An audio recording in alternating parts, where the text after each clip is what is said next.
The underlying thing for a lot of these bills, your community and my community may be different, right?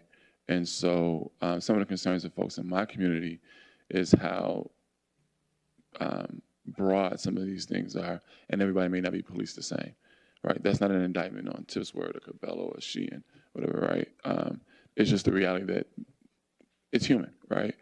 And so my goal is ultimately to work towards something that makes sense, not something that ties the hands of law enforcement, right? Not something that also allows something that's wide enough, to, again, that people say drive a truck through, something that makes sense. I mean, the Supreme Court clearly is, I think, to some extent, asking us to do something because they're interpreting, Byrne versus Raw, coming up with two different opinions, and then saying that we probably need to amend the vehicle code. Number one is there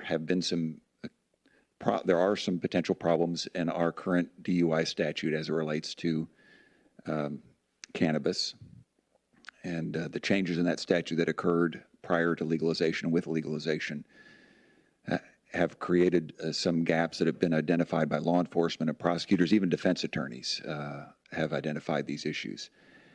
Added to that is the lack of a standard and also roadside testing similar to a breathalyzer.